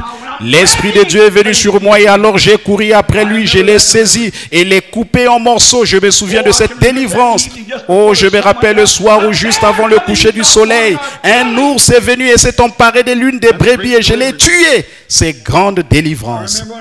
Je me souviens quand tout enfant, j'ai chanté ces louanges pendant que je faisais paître mes brebis. Oh Dieu, ramène-moi à ces points-là. Ramène-moi mon premier amour. Ramène-moi là-bas et redonne-moi mon bâton de berger. Redonne-moi mon troupeau de brebis. Laisse-moi tout seul là-bas t'adorer. Il nous arrive de penser à cela, mais nous sommes dans le feu du combat. Il faut faire quelque chose. Il fut un temps où nous étions des garçons, mais nous sommes des hommes à présent. Le combat fait rage. Je me rappelle lorsqu'il y avait des suirs par terre et que les gens criaient et jubilaient. Et quand je ne pouvais pas pénétrer ici tellement il y avait du monde. Mais il n'en est plus ainsi aujourd'hui. La bataille fait rage. Il ne s'agit pas de William Branham, le tout jeune prédicateur. Il faut produire quelque chose. Oui, messieurs, il doit y avoir quelque chose de différent. L'heure avance, la bataille fait rage, la chaleur du feu se fait sentir. C'est le temps de la délivrance pour les gens, pour tous ceux qui sont trouvés écrits dans le livre. Maintenant, l'heure est venue. David, tout frustré, faisait ses 100 pas en pensant: oh, quelle chaude journée! Oh, c'est qu'il fait chaud! Oh, Saoul pouvait venir de cette direction-ci et les Philistins de cette autre direction. Les armées nous entourent de toutes parts et nous voici assis là à l'entrée d'une caverne. Mais pourtant l'huile d'onction est sur moi. Comment est-ce possible, oh Dieu? Comment est-ce possible? Oh, si seulement je pouvais boire quelque chose. C'est alors qu'il retourne en pensée là-bas aux portes de Bethléem. Il y avait là un puits. Aucune eau n'était comparable à son eau. Vous savez, la Palestine possède de la mauvaise eau. Leurs eaux sont contaminées et peuvent même transmettre la fièvre backwater. Entre autres, il y a aussi une grande partie de leur eau qui est alcaline et qui vous tuerait. Or, Bethléem est aussi le principal point d'eau de la province. Et il n'y avait aucune eau comparable à celle de Bethléem. David pensait: oh, quand je partais avec mes brebis le matin, je passais près de ce vieux puits pour y boire. Oh, que son eau était fraîche et pure et si désaltérante. Mais maintenant, sa gorge était en feu et pourtant il était oint. Oh, si seulement je pouvais avoir un verre d'eau. Et alors ces guerriers, dans son désespoir, il s'est écrié: oh, si seulement quelqu'un pouvait m'approcher à boire de ces vieux puits là-bas à Bethléem. Oh, après avoir rêvé au jour de son enfance et à ses victoires, il se voyait maintenant dans cet endroit pris entre deux feux et il s'est écrié: oh, si quelqu'un pouvait m'apporter de l'eau de Bethléem. Ces guerriers ne pouvaient pas lire dans sa pensée, mes frères, ils l'aimaient avec tout ce qu'il y avait en eux. Le moindre de ses désirs était pour eux un ordre. 3 de ces puissants guerriers ont donc dégainé leur épée, se sont glissés hors du camp et se sont frayés un chemin sur une distance de 40 km. Lorsqu'ils sont partis, David s'est sans doute demandé: où sont-ils? Qu'ont-ils fait? Où sont-ils allés? Ne savaient-ils pas qu'ils risquent leur vie? Ils s'étaient jetés dans les griffes de la mort avec des embuscades dressées partout sur une distance de 40 km. Les épées tournoyaient et les boucliers s'entrechoquaient. Mais leur homme, leur frère, qui comme ils le croyaient allait devenir roi, désirait à boire. Oh frère, je me demande si les guerriers, aujourd'hui sont prêts à s'effrayer un chemin à travers le formalisme, les doutes et l'incrédulité pour exaucer les désirs du Seigneur en sa présence. Le moindre de tes désirs, si c'est l'Afrique, si c'est l'Inde, si c'est dans la rue ou peu importe où c'est, le moindre de tes désirs, Seigneur, c'est pour moi un ordre. La mort n'est rien pour moi. La popularité ment. Ce que je suis, c'est que je serai. Tout ça n'a aucune importance, Seigneur. Ce qui compte, c'est d'accomplir tes désirs. Voilà les guerriers qui se tiennent à ses côtés. Quand on me traiterait de holy roller, quand on porterait atteinte à ma réputation, quand on me jetterait à la rue, que m'importe, ton désir pour moi est un ordre. Voilà le véritable soldat. Qu'ont-ils fait? Ils ont combattu sans relâche jusqu'à ce qu'ils soient parvenus à ces puits. Ils y ont plongé leur seau. Et ils sont revenus, combattant encore, croisant le fer à droite et à gauche pour se frayer un passage. Finalement, ils sont arrivés devant David et ont dit, voici mon Seigneur. Oh là là, quoi? Un homme qui était tombé en disgrâce, un homme qui était haï de l'Église, un homme qui était haï du roi, un homme qui était haï des Philistins, un homme qui était haï presque de toutes parts, excepté du petit groupe qui le suivait. Eux savaient qu'il était le roi qui allait bientôt venir. Je sais qu'aujourd'hui nous chantons de beaux chants, nous bâtissons de magnifiques églises, nous avons de beaux cantiques et tout, nous le louons ainsi. Seulement Jésus a dit, mais votre cœur est éloigné de moi, car vous enseignez des préceptes qui sont des commandements d'hommes. Que le Saint-Esprit vienne et fasse quelque chose dans l'église montrant la présence de Jésus et ils vous jetteront dehors.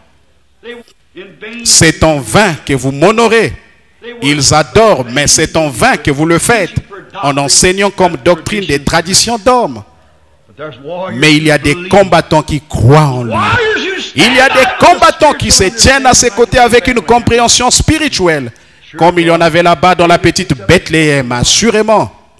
David a pris ses seaux d'eau, l'a regardé. Et la Bible dit qu'il a répondu par terre. Il a dit, Seigneur, loin de moi la pensée de boire cela, parce que tes guerriers ont risqué leur vie pour aller là-bas et pour m'apporter cette eau. C'est là le sang des hommes, je ne peux pas le faire. Et cette eau pure pour laquelle ils avaient risqué leur vie en franchissant les lignes d'ennemis et en se rendant là-bas, David l'a répondu par terre comme offrande volontaire au Seigneur. Ce n'était pas un geste mesquin, c'était simplement pour accomplir les Écritures. Parce que bien que Jésus de Bethléem soit le pain de vie, il est aussi l'eau de la vie, assurément. Qu'a-t-il fait? Il était représenté à la fois en David et en ses guerriers. Parce qu'il était le roi et il était le guerrier qui est venu et s'est frayé un passage à travers les lignes de l'ennemi. Amen. Il a conquis la mort, l'enfer, la tombe. Il a répandu son propre sang afin que s'accomplisse Jean 3, 16. Car Dieu a tant aimé le monde qu'il a donné son Fils unique, afin que quiconque croit en lui ne périsse point, mais qu'il ait la vie éternelle. Ce n'est pas l'eau qui représentait cela qu'il a donné, mais lui-même était cette eau. Autrement, c'était la mort pour qu'un peuple qui périssait ait la vie. Comment l'a-t-il fait? Par son propre sang, en le répandant. Non pas en le renversant, ce serait un accident. Mais il a répondu librement au calvaire. Après qu'il eut fait percer à travers toutes les lignes de l'ennemi, alors il a répandu son sang avec la vie, afin qu'il puisse être le grenier pour le monde. Et la fontaine remplie de sang, tirée des veines d'Emmanuel, et les pécheurs plongés sous ses flots, perdent toute marque de culpabilité. Voilà pourquoi il est né à Bethléem. Voilà pourquoi il devait y venir, parce que c'était le centre pour le pain de vie. C'était aussi le centre pour l'eau. Quelle sorte d'eau? Les eaux de la vie. Et en Jésus s'est trouvé à la fois le pain de vie et les eaux de la vie. Par conséquent, il devait venir et naître à Bethléem. Toi, Bethléem de Judée, n'es-tu pas le moindre de tous les grands princes? Tu n'es qu'un simple petit prédicateur. Tu es simplement un petit, mais de toi sortira celui qui dominera, et dont l'origine remonte aux temps anciens. Et il existe depuis toujours et d'éternité en éternité. Voilà pourquoi il est né à Bethléem, en Judée. Cela lui a servi de berceau. Et mon frère, l'endroit où il veut avoir son berceau aujourd'hui, c'est dans votre être, dans votre propre cœur, afin qu'il puisse manifester par vous les eaux de la vie à un peuple qui périt et le pain de vie à un peuple affamé. Il est le pain et l'eau de la vie, les deux choses essentielles à la subsistance de l'homme sont le pain et l'eau.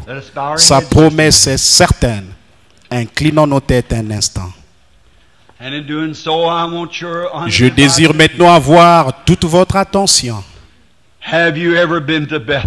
Dites-moi ce matin, êtes-vous déjà allé à Bethléem? Si vous n'avez jamais été à Bethléem, on disait aussi Ephrata de Bethléem. Ephrata de Bethléem. Ephrata signifie racine. Cela vient du mot H-E-M-P. Hemp signifie racine. Et cet ancien district s'appelait Ephrata. Ce qui signifie que c'est le commencement de la vie. Christ a dit, si vous demeurez en moi, je suis le cep et vous êtes les sarments. Il est la racine de toute vie. Si vous n'êtes jamais allé à Bethléem, Ephrata de Bethléem, venez ce matin. Recevez-le comme votre sauveur. Et il vous pardonnera vos péchés. Voulez-vous lever la main vers lui en disant, Seigneur Dieu, sois miséricordieux envers moi maintenant, tandis que je viens à Jésus de tout mon cœur. Je viens à ta Bethléem, l'eau et le pain de la vie. Je l'accepte maintenant comme mon sauveur personnel. Que le Seigneur te bénisse, jeune homme, là derrière. Que le Seigneur vous bénisse, que Dieu te bénisse, petit. Y aurait-il quelqu'un d'autre qui voulait dire, je viens maintenant, je prends rien avec moi, je me tiens ici assoiffé, la gorge sèche. Je me demande où aller pour trouver la vie véritable, je me le demande. Je me suis joint à différentes églises. Que Dieu vous bénisse, sœur. Je suis joint à des églises. J'ai fait tout ce que je pouvais faire, frère Branham. Je ne suis jamais encore entré en contact avec cette vraie source de vie. Je viens maintenant, Seigneur, pour la recevoir. Il est ici pour vous. Voulez-vous simplement lever la main et dire, mais voici, Seigneur, je suis celui qui se tient ici et qui a un besoin. Que le Seigneur vous bénisse tandis que nous prions.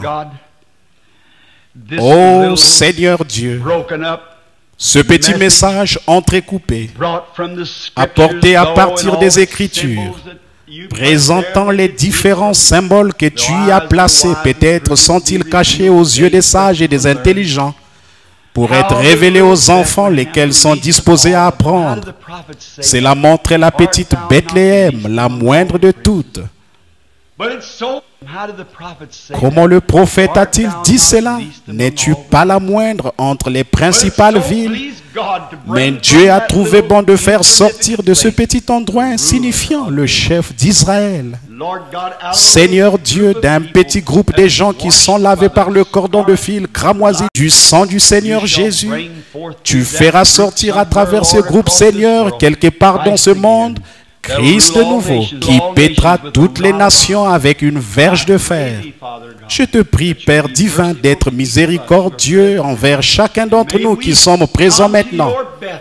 Et puissions-nous venir à ta Bethléem. Oh, venez tous fidèles, comme nous l'avons chanté, venez à Bethléem. Seigneur, fais-leur voir qu'il ne s'agit pas de se rendre dans une petite ville là-bas, qui une fois servait de symbole, mais de se rendre à la réalité. Jésus-Christ, le pain et l'eau de Dieu de la vie. Et ceux qui ont levé la main, reçois-les dans ton royaume à l'instant même, Seigneur, car c'est par leur foi qu'ils le reçoivent. C'est par la foi qu'ils ont levé la main. Et c'est par la foi que je crois que tu les reçois. Garde-les, Seigneur, à Bethléem, où ils ne s'égareront jamais et ne s'en iront jamais comme Naomi. Et si les temps deviennent difficiles, puisse-t-il ne pas bouger de Bethléem, bientôt ça ira mieux. Accorde-le, Seigneur. Et maintenant, je te prie d'être miséricordieux envers ceux qui sont malades et affligés. Il y en a ici, Seigneur, qui ont besoin d'être touchés par ta main guérissante. Ô Seigneur, tu as restauré Bethléem et l'as ramené à toute sa gloire précédente. Tu l'as restauré au temps de la dépression quand elle était malade. Tu l'as ramené et tu as fait venir Naomi à la saison des orges. Et maintenant, Père, nous te prions de ramener chaque Naomi et chaque personne ici dans le besoin. Je te prie, ô Dieu, ô Seigneur, nous sommes en pleine saison des orges. Ce grand pain d'orge qui a été vu roulant de la colline jusque dans le camp de l'ennemi. Je te prie, ô Dieu, d'amener ces grands pains d'orge dans le bâtiment maintenant et qu'ils servent d'expiation pour les malades des gens, aussi bien que pour le péché. Et guéris chaque personne qui se trouve dans la présence divine. Je sens, Seigneur, peut-être ce n'est qu'une impression personnelle, mais je sens que tu es prêt. Je sens ta proximité maintenant ici. Je crois que tu es ici. Je ne dis pas ceci à cause des gens. Oh, toi qui connais le cœur de l'homme, je prie, Seigneur, qu'il puisse d'une façon ou d'une autre saisir la vision ce matin comme des guerriers. Que ta grande omnipotence, ta grande puissance, ta grande présence, ce que tu es, le Fils de Dieu, le Roi, le Oint, que tu es au milieu de nous, qu'ils puissent entrevoir cela dans leur âme et être guéris de leurs afflictions.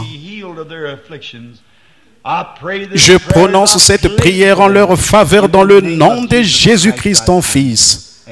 Amen.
Let's sing it to him just one more.